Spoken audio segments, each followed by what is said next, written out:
Hey guys, welcome back to my new vlog. तो कैसे हैं आप लोग? आई होप कि आप लोग अच्छे होंगे।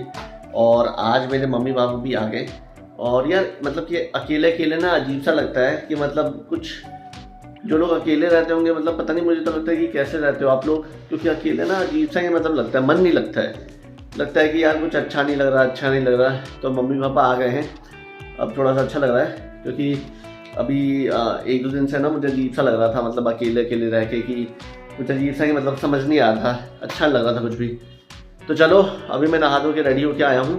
देन ब्रेकफास्ट करता हूँ, फिर आपसे आराम से बात करता हूँ। अभी मैंने एक ऑर्डर दिया, तो बाहर पता नहीं क्यों भीड़ हो गई थी, तो मुझे लगा पता नहीं क्या हो गया। तो ये भी एक मतलब आंटी है, यहाँ सामने घर है उनका। तो उन्होंने एक न्यू घर बनाया था सामने। तो उन्होंने क्या किया कि इस वाले घर को अपने रेंट पे दे दिया है। तो आई थिंक हो सकता है कि उनकी जो रेंट में इस वाले को है ना, उन्होंने रेंट पे दे दिया था। तो यहाँ पे कुछ लोग रहते थे रेंट पे, तो उनका कुछ पाइप वगैरह कुछ इशू हो गया था, कुछ ब्लॉक कर दिया था। तो वो बोल रहे थे भीड़ हो गई थी। तो जोमेटो वाले भैया कह रही क्या हो गया। मैंने बोला मुझे क्या पता, मैं तो खुद ही ऑर्डर बना रहा हूँ, मुझे तो खुद ही नहीं पता क्या हो गया। चलो फिर साफ सफाई करता हूँ, थोड़ा गंदा हो गया यहाँ पे। देन फिर आपसे आराम से बात करता हूँ। अभी क्या है कि मुझसे काफ़ी सारे लोग ये पूछते थे जो कि रेंट पे रहते थे कि अगर हम रेंट पे रहते हैं तो क्या डॉक्यूमेंट्स रहेंगे, कैसे करना है। तो देखिए, उसके लिए क्या चीज़ है ना कि अगर आप रेंट पे रहते हो तो सबसे पहले तो आपके पास रेंट एग्रीमेंट होना चाहिए। और काफ़ी सारे ऐसे लोग हैं कि कहते हैं कि अगर हमारा मतलब फ्लोर ऊपर है, थर्ड फ्लोर पे है, सेकंड फ्लोर पे है, तो हम किस तरीके से कर सकते हैं। तो वो तो देखो, डिलीवरी जो एजेंट होते हैं, राइडर होते हैं, उसके ऊपर ही डिपेंड करता है कि भाई उसका नेचर कैसा है। ज़रूरी नहीं है कि जो भी राइडर आएगा एकदम मतलब पोलाइटली आपसे बात करेगा, जो भी है। तो आपको वो देखना पड़ेगा। कोई कोई राइडर तो ऐसे भी होते हैं कि वो बिल्कुल ऊपर आ जाते हैं घर पे, और कोई ऐसे भी होते हैं जो सीधा बोल देंगे कि आप ऑर्डर नीचे देने आ रहे हो तो दे दो, नहीं तो मैं चले जाता हूँ। ऐसे भी राइडर होते हैं, अलग अलग नेचर के सारे लोग होते हैं, हम नहीं बता सकते।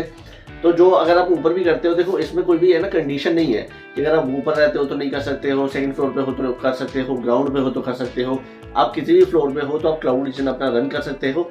और साथ ही साथ में आपके पास रेंट एग्रीमेंट होना चाहिए। उसके अलावा आप बिल्कुल भी क्लाउड किचन नहीं रन कर पाओगे, क्योंकि वो मेन डॉक्यूमेंट है उसके लिए, क्लाउड किचन के लिए। क्योंकि वो है ना प्रूफ मांगते हैं, जहाँ भी अपना क्लाउड किचन ओपन करना चाहते हैं तो उसका जो प्लेस है जहाँ पे आप करना चाहते हो, तो उसके लिए मतलब एक प्रूफ होना चाहिए। तो उसके लिए आपको रेंट एग्रीमेंट देना ही पड़ेगा। बाकी कुछ लोगों का ये भी क्वेश्चन होता है कि जैसे कि हमने ओनर से बात की है तो वो रेंट एग्रीमेंट नहीं दे रहे हैं, तो उसकी जगह हम क्या मतलब दूसरे डॉक्यूमेंट क्या लगा सकते हैं। तो देखो, रेंट एग्रीमेंट के बिना आप दूसरे डॉक्यूमेंट को नहीं लगा पाओगे। अगर दूसरा लगाते भी हो तब भी आपका जो वहाँ पे एप्लीकेशन होगा वो डिक्लाइन हो जाएगा, रिजेक्ट हो जाएगा। उसके बाद वो आपसे दोबारा रेंट एग्रीमेंट ही मांगेंगे, जो कि आपको देना पड़ेगा। तो इसलिए आप एक बार ओनर से बात कर लो और उनको समझा दो चीज़ें। क्योंकि कभी कभी क्या है ना कि जैसे कि अगर मेरे भी घर में कोई रेंट पे रहता है और मुझसे वो अगर ऐसा बोलेगा, तो मैं सोचूंगा कि यार पता नहीं बिजली का बिल बढ़ा देंगे ये लोग, तो पता नहीं क्या कर देंगे। तो उनको थोड़ा डर रहता है। तो आप उनको समझा दो कि हम नॉर्मल जो अवंस वगैरह ओटीजी यूज़ करते हैं हम वही कर रहे हैं, बस हम एक बिजनेस अपना स्टार्ट करना चाहते हैं। उसके अलावा हम आपका कोई नुकसान नहीं करवा रहे हैं। कोई ऐसा नहीं है कि इलेक्ट्रिसिटी का बिल खूब सारा आ जाएगा, ज़्यादा आ जाएगा, जो भी है। कुछ लोगों ने ये भी मुझसे बोला है कि क्या बोलते हैं, जो मेरा रेंट ओनर है वो कह रहा है कि अगर तुम क्लाउड किचन चलाओगे तो तुम्हें कमर्शियल करना पड़ेगा फिर बिजली का मीटर। तो ऐसा नहीं है, कोई भी आपको मीटर वगैरह चेंज करने की जरूरत नहीं होती है। उसमें आप समझा देना ओनर को कि ऐसा कुछ भी चेंज नहीं करना है। जो नॉर्मल मीटर होता है उसी के जरिए हम अपने क्लाउड किचन को रन कर सकते हैं। मुझे पता है कि रेंट के घर में प्रॉब्लम आती है, जल्दी नहीं मानते ओनर। और काफ़ी सारे लोगों ने ये भी बोला है कि वो साफ साफ मना कर देते हैं कि नहीं, ऐसा कोई भी काम आप यहाँ नहीं कर सकते हो। क्योंकि उनको लगता है कि यार मैंने रेंट पे घर दिया है तो ये पता नहीं क्या कर रहे हैं। ऐसा किसी को नॉलेज नहीं होती इस चीज़ की, जिसको होती है वो प्रोवाइड कर देते हैं आपको, रेंट एग्रीमेंट वगैरह दे देते हैं सब कुछ। तो अब वो देख लो आप कि आप कैसे करना चाहते हो, कैसे करोगे इस चीज़ को मैनेज। क्योंकि रेंट पे अगर आप रहते हो तो रेंट एग्रीमेंट मैंडेट है, इसके अंदर डॉक्यूमेंट, कोई भी डॉक्यूमेंट दूसरा मत डालना, नहीं तो वो एप्लीकेशन नहीं आपका लेगा, रिजेक्ट हो जाएगा फिर वहाँ पे। अभी भैया को मैंने ऑर्डर दिया, तो भैया इतना मुस्कुरा रहे थे, तो मुस्कुराते हुए आए पहले। एंड देन उसके बाद कहते हैं कि आपने ये कैसे स्टार्ट किया सारा। तो मैंने बोला कि क्या चीज़। तो कह रही ये जोमेटो के साथ। तो मैंने बोला कि यही लाइसेंस वगैरह लेना पड़ता है एंड उसमें ऑन बोर्ड का प्रोसेस होता है, वो करना पड़ता है। तो कह रहे कि कितना पैसा लगता है इसमें। तो मैंने बोला वो 999 का होता है जोमेटो का। और कह रहे लाइसेंस के लिए। तो मैंने बोला वो 100 रुपीज़ का ही मिलता है। तो मैंने बोला क्यों, क्या हो गया, आपको करना है क्या। तो कह रहे कि नहीं नहीं, बस ऐसी नॉलेज के लिए पूछ रहा था मैं तो मैंने बोला कि यहीं पे रहते हो आप। तो तो कह रहे हैं कि हाँ ये बस अगली वाली गली में ही रहता हूँ मैं। मैंने बोला अच्छा, तभी मुस्कुरा रहे हो आप। तो हंसने लगे, कह रहे कि हाँ बस अभी आया था द्वारका से, तो रेस्ट कर रहा था घर में, उतने में फिर घंटी बज गई इसकी, फटाफट से आ गया। तो मैंने बोला चलो बढ़िया है। फिर बहुत लोग ये भी पूछते हैं कि क्या हम नॉर्मल माइक्रोवेव में पिज़्ज़ा बना सकते हैं या ओटीजी ही चाहिए। तो उसके लिए ओटीजी ही चाहिए आपको। ओटीजी अलग टाइप का होता है, वो सिर्फ इसी के लिए बना होता है जिसमें कि आप बेक वगैरह करते हैं। नॉर्मल जो माइक्रोवेव होता है उसमें आप नहीं करते हैं, वो नॉर्मल मतलब हीट वगैरह गर्म वगैरह करने के लिए खाना होता है, तो उसमें आप ये नहीं बना सकते पिज़्ज़ा वगैरह। तो आपको ओटीजी ओवन ही लेना पड़ेगा। मतलब मैं कभी कभी ये देखता हूँ यार कि जो राइडर वगैरह होते हैं वो बेचारे कितना मतलब ये ना काम करते हैं। हम तो चलो मतलब घर में बैठ के हम अपना काम कर रहे हैं सारा कुछ, लेकिन वो अभी तो गर्मियों का टाइम आने वाला है, तो ऐसे मतलब कड़कती धूप में इतना काम करेंगे बेचारे, 12-12 घंटे यार जॉब करते हैं, तब भी मतलब उस तरीके उतने मतलब इस हिसाब से ना पैसे नहीं मिल पाते उनको। बट कोई नहीं, अब क्या कर सकते हैं इसमें। और काफ़ी लोग कहते हैं कि ये क्या चीज़ है, ये क्या करते हो आप। तो ये क्या है ना, एक स्टिकी नोट है। इसमें मैं क्या करता हूँ, जैसे कस्टमर को कुछ अच्छा सा कुछ लाइन लिख दी कस्टमर के लिए, कुछ भी लिख दो आप, आपको जो अच्छा लगता है, जिससे आप मतलब कि ना कस्टमर आपको रेट करे, रेटिंग दे, रिव्यूज दे आपके मतलब रेस्टोरेंट को जो मैंने ऑर्डर किया है उस ऑर्डर पे वो रिव्यू दे आपको। तो कुछ भी ऐसा लिख दो इंटरेस्टिंग सा जो कस्टमर को अच्छा लगे। तो यही चीज़ मैं लिखता हूँ इसमें। बाकी कुछ ऐसा नहीं है कि मैं कुछ यूनिक सा कुछ अलग सा लिख रहा हूँ, नॉर्मल चीज़ लिखी है इसमें मैंने कि आपने ऑर्डर प्लेस किया था, थैंक यू वगैरह, ये सब है उसमें।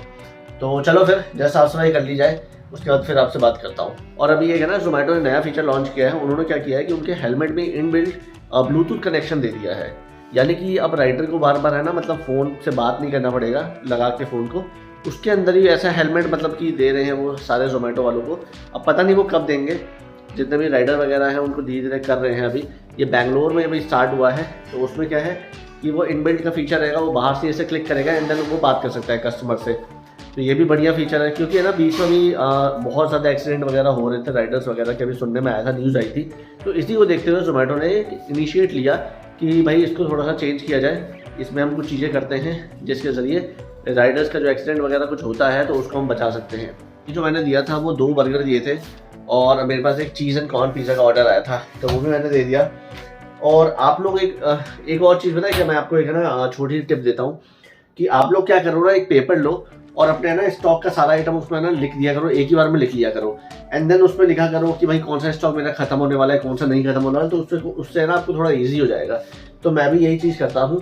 एंड अगर आपके पास सामान कोई खत्म होने वाला है तो भाई पहले ही उस चीज़ को मंगा लो कि आपको बाद में ना दिक्कत हो, क्योंकि मुझे बहुत ज़्यादा प्रॉब्लम हो गई थी एक बार कि मेरी चीज़ खत्म होने वाला था और मैंने भैया से जाके बोला और भाई भैया ने 2 दिन लगा दिए, और 2 दिन के चक्कर में मुझे अपना है ना क्लाउड किचन को काफ़ी देर तक बंद करना पड़ा था। तो अब मैंने स्टॉक में मंगा लिया सामान, तो वैसे तो अभी कोई प्रॉब्लम तो होगी नहीं मुझे। तो भाई रात के बज चुके हैं 12 और मेरा काम हो गया है ख़त्म। तो अब मैं थोड़ा सा रेस्ट करूँगा एंड देन मुझे वीडियो भी एडिट करनी है, तो वीडियो भी एडिट करूँगा क्योंकि बहुत टाइम जाता है। सबसे ज़्यादा टाइम ना मेरा वीडियो एडिट करने में ही जाता है, क्योंकि यार उसमें बहुत ज़्यादा टाइम लग जाता है। रेंडर होती है वीडियो एंड देन पहले तो उसको एडिट करना पड़ता है, एडिट करने में मेरे 1-2 घंटे निकल जाते हैं, तो काफ़ी लेट हो जाता है सोने में भी। तो बाकी आई होप कि गाइस आपको आज की जो वीडियो की वो पसंद आई है, क्योंकि मैंने कुछ 2-3 चीज़ें बताई है, आपको समझ आई होगी। एंड अगर कोई भी इशू आता है आपको क्लाउड किचन से लेकर तो बिल्कुल आप मुझसे पूछ सकते हैं। और साथ ही साथ में डिस्क्रिप्शन में टेलीग्राम का लिंक भी है, तो वो भी आप जाके वहाँ से ज्वाइन कर सकते हैं, क्योंकि वहाँ भी मैं अपडेट्स वगैरह डालता रहता हूँ। हमारी मीटिंग्स वगैरह होती रहती है, साथ में हम बातचीत करते हैं लोग सारे क्लाउड किचन वाले, जिससे आपको हेल्प होगी बहुत ज़्यादा। एंड यहाँ पर मैंने इंस्टाग्राम की ID मेंशन कर दी है, तो जिसको भी बातचीत वगैरह करनी हो, कुछ पूछना हो डायरेक्ट मुझसे तो पूछ सकता है। कमेंट में बहुत ज़्यादा चैट नहीं हो पाती है, इसलिए आप डायरेक्टली आ जाया करो इनबॉक्स में, वहाँ बात कर लिया करेंगे हम, ठीक है। तो चलिए आज के ब्लॉग को यहीं पे एंड करते हैं, फिर मिलते हैं अगले ब्लॉग में। बाकी अपना ध्यान रखिए, ओके बाय।